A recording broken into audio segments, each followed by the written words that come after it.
that's my new project. And I'm going to explain all of it to you right now. The trailer that I got here was free. This is what it used to look like. Yeah. So I'm going to redo it. I've got all the parts here that I need to do an independent A-arm suspension for the trailer. I'm going to be doing air suspension. This air suspension system that I got is actually a helper spring system for a Toyota Tacoma pickup truck. I'm going to adapt that to use on the trailer itself. First thing I need to do is get them heavy ass axles off. Let me explain why I'm converting this old 1975 dual axle trailer to a single axle air ride off-road flatbed instead of building it from scratch. In my state, to get registration for a custom trailer without a title, it is way too difficult and expensive between the paperwork and inspections I would have to go through. So I checked with the DMV, and as long as I am not increasing the capacity or changing the design of the frame of the trailer, then I'm good.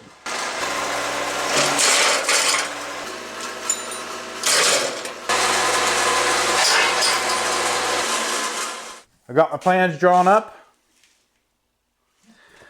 So I just need to follow what I've been drawing. Hopefully this works out. This is the tube I'm going to use. This is a piece of 2-inch square tubing that is an eighth of an inch thick. Pretty sure it's going to be strong enough. A lot going on today. Something like that there. Okay. Put it right in the center.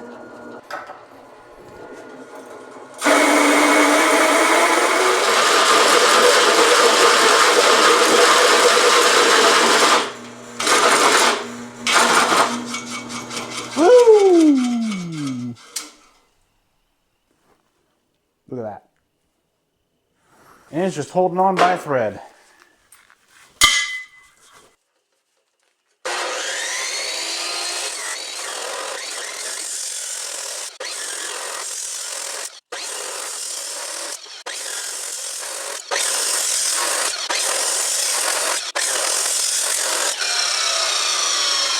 See, I love when math works out in my favor. This is all the waste I got. Basically nothing. We're going to have the wheel out in this general direction. This is the bottom of the A-arm. It's going to be mounted probably pretty close to right here. And this is going to flex up and down as the road gets bumpy. And then as I hit a bump, get out of here.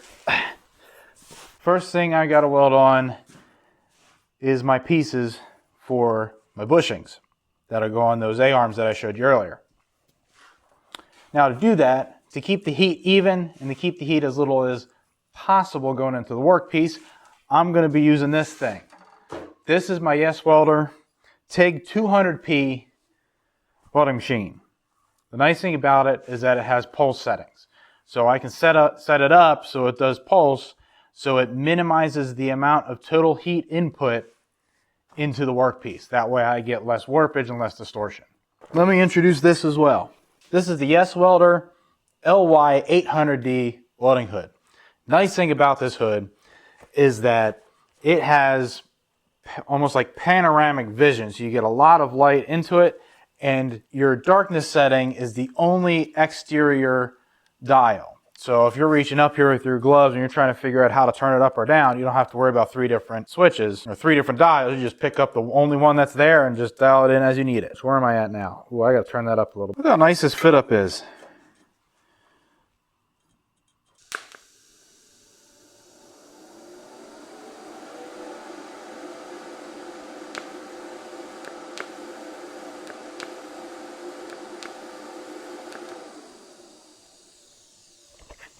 Still a little bit of oil on the backside. Hopefully I can burn that off without ruining the weld.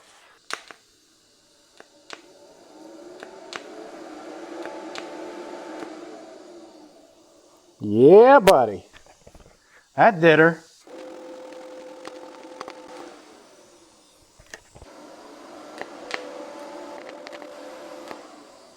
Turn my pulse down and my heat up.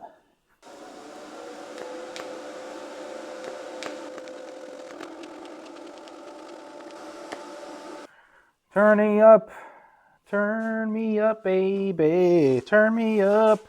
Now just for context.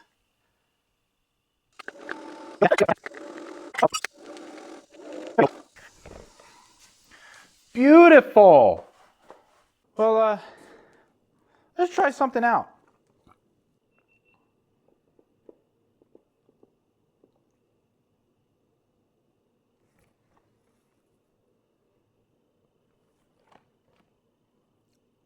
Okay. Let's see how that works.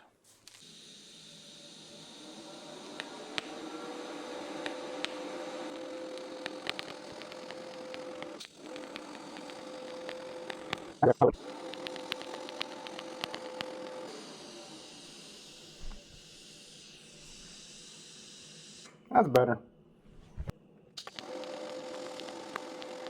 At an angle. This is my main beam on my A-arm.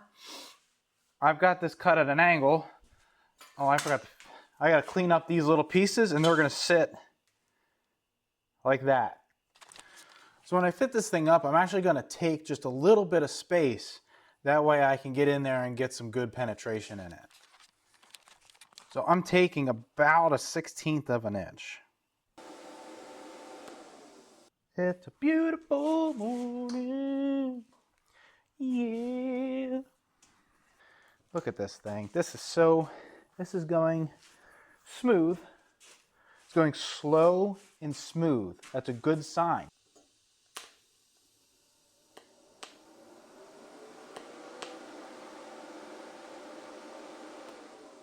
One, two, three, four. I declare a thumb war. Oh, yeah, man. I'm really liking where this is going.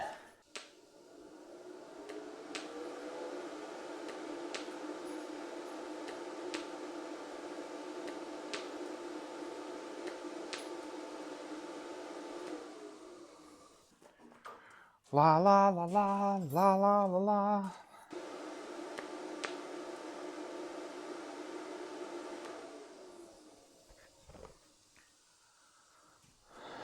Yes, sir, yes, sir.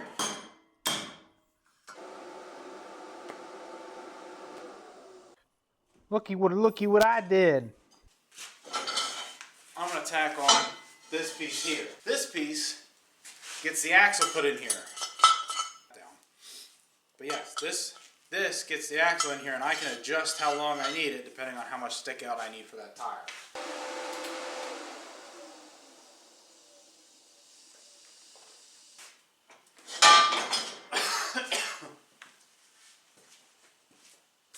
Right there.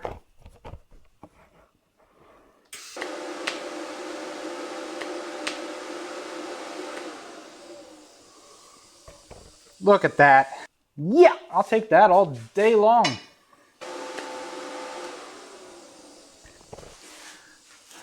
Okay. As long as it's square, we are good to go. These things are getting a little heavy. That's okay.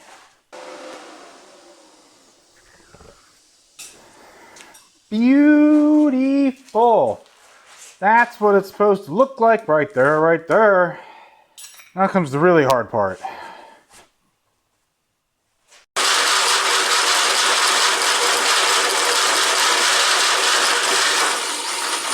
Woo!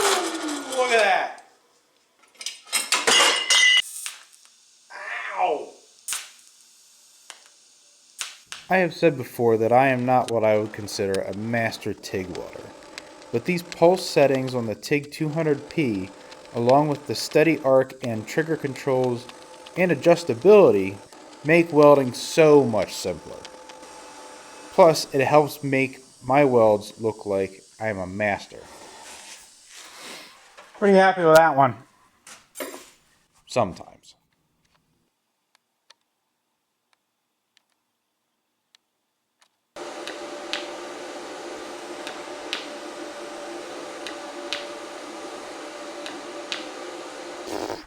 Flip this thing back over.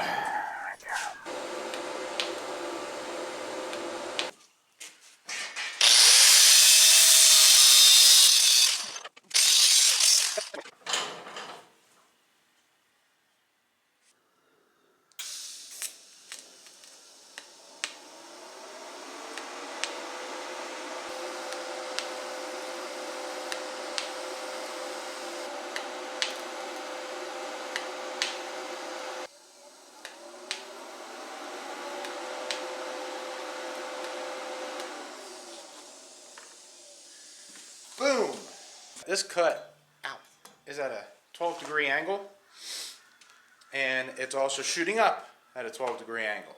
So that is basically the angle that I need right there. Pretty close to it. Problem is I'm going to have to remember how to do this so I can repeat it on the other one. I think I got it. Pretty sure that'll go in without a problem. Hopefully I can match the second one the same exact way. I left this piece to be cut and fit in place because it has what I call a 3D fit, when you have two different directions of angles on different planes, side to side and up and down.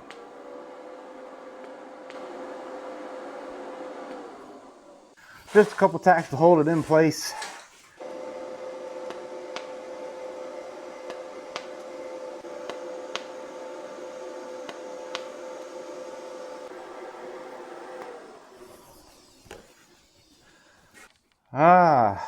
Is it starting to take shape yet? Damn, look at them things. I'm okay with it. It's gonna be beefy. Now that I'm putting together the second A-arm, what I didn't show on camera is the amount of time I took going back and forth comparing measurements and angles of both A-arms to make sure they are matching up to be as identical as possible.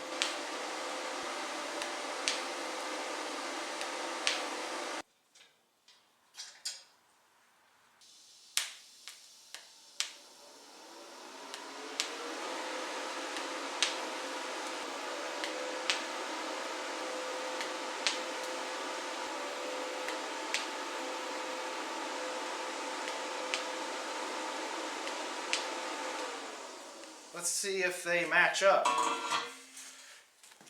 That's actually really good. Alright, so now that these things are all welded out, it's about time we put them on the trailer exactly where they're supposed to go. I don't know if I've said it already, but this is the most difficult part because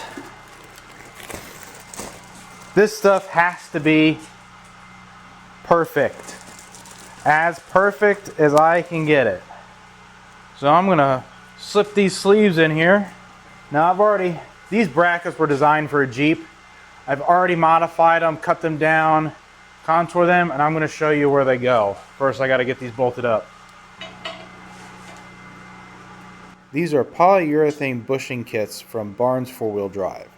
They are designed for Ultra 4 off-road rigs, so they should be heavy duty enough for my trailer.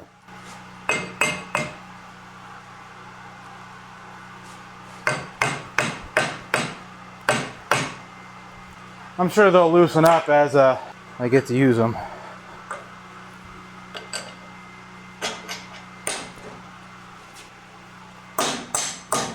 There we go. Yes, sir.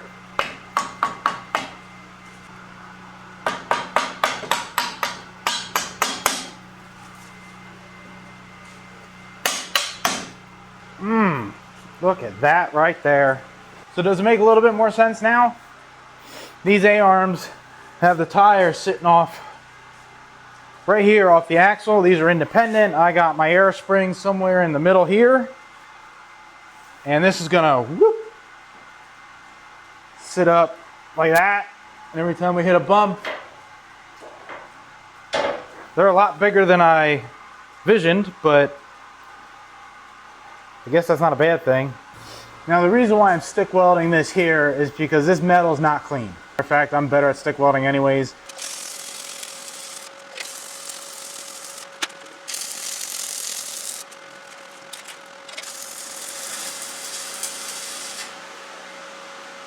I literally had just enough.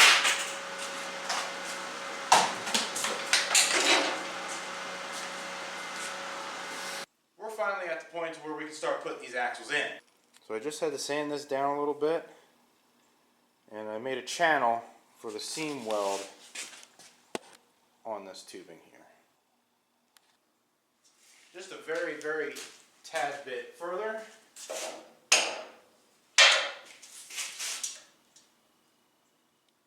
That's it.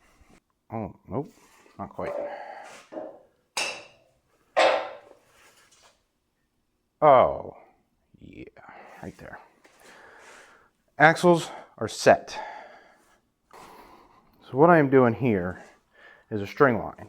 This is something fabricators use all the time to make sure something is straight. This is the simplest way to check. Basically, if everything touches where it's supposed to, then it's good. But these things are perpendicular perfectly with the frame. I think for what I'm trying to do here, this is going to be perfectly fine. That is as close as I can get it. And a matter of fact, I can even heat that backside up a little bit and get them to toe in just a smidge. All right, I'm gonna TIG weld all this stuff because it's very important that this is a very strong weld. I've got 70S6 to use. This is all cleaned up. I'm gonna run this thing on the pulse and get this thing going.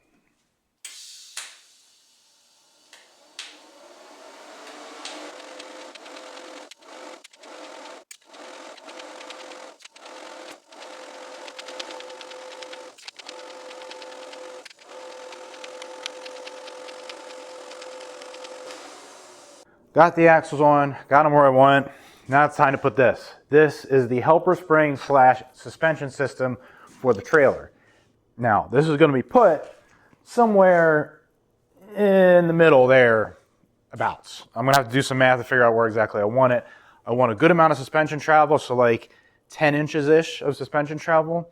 But I also don't want this thing too close to the pivot point because then you lose capacity.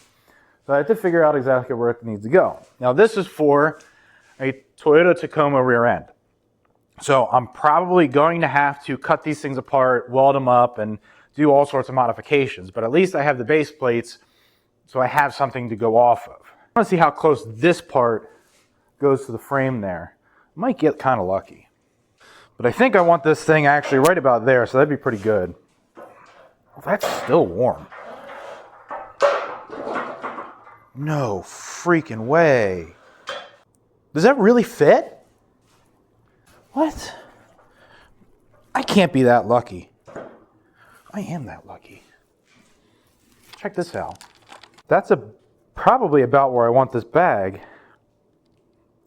About a foot to 15 to 16 inches away from the axle there. It's there.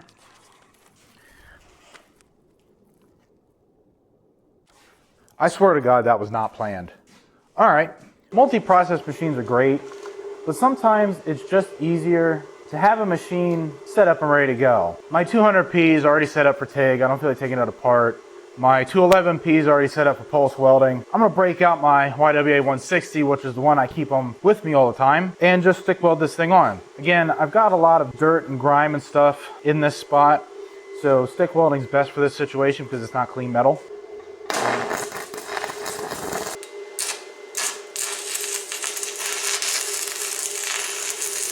So I got this thing this far, put the air springs where I want them. I did go in and weld the brackets in here all the way out, so they're good. Now I gotta get these spring perches together. And I'm gonna show you what I'm gonna do and how I'm gonna do it. I've got an 1/8 inch base plate down here, cut the size. I'm gonna tack the tubing on and weld it first, and then put the base plate on last.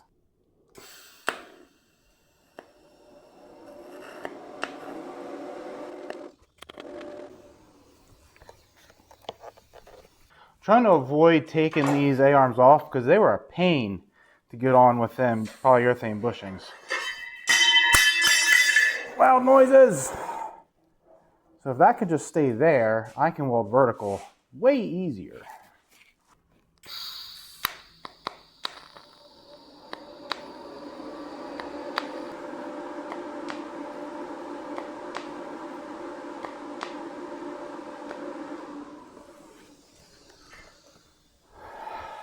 Radio there, good buddy.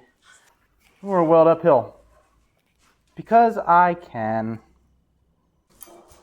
See, this is how you get all your practice out of position welding in. You do it where it's not completely necessary, but may or may not make your life easier. All right, I'm just gonna stop talking. Start welding.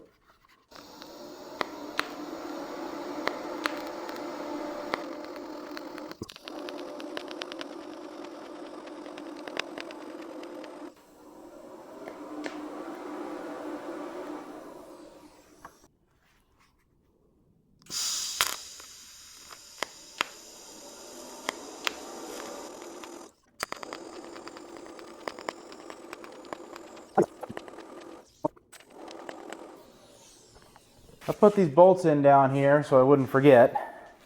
So now all I have to do is finish this, put the base plates on, and take a ride.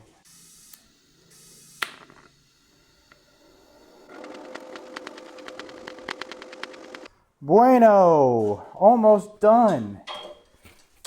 Right there, like that. I think just for the sake of speed, we're gonna go to stick welding.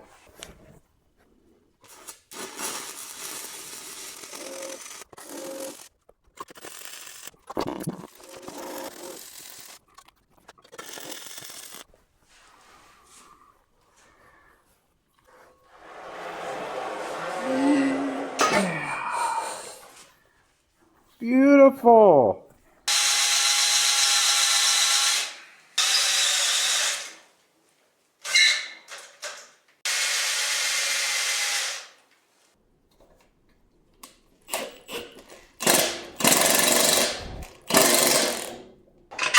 Hey!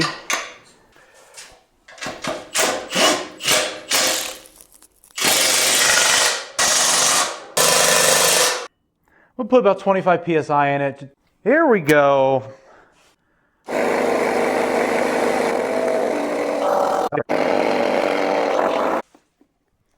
Woo!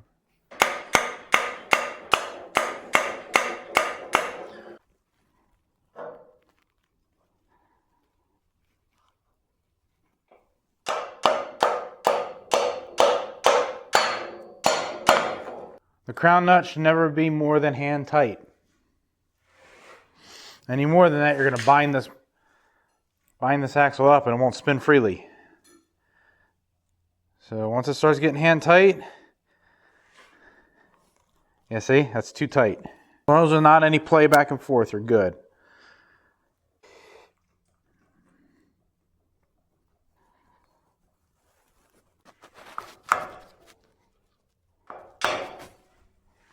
Okay. The last thing before adding wheels and flipping this thing over is to put on these limit straps that'll stop the A-arms from overextending and ripping the bag.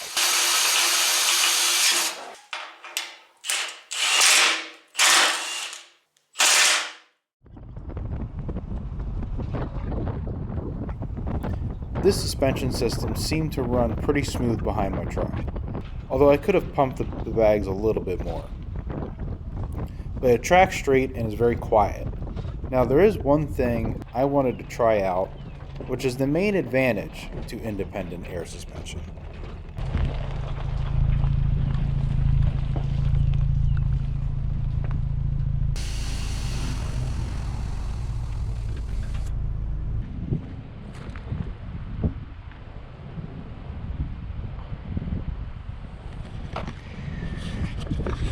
There, so now if I park and I need a service and I need to work off of this thing, or we're camping or whatever it is,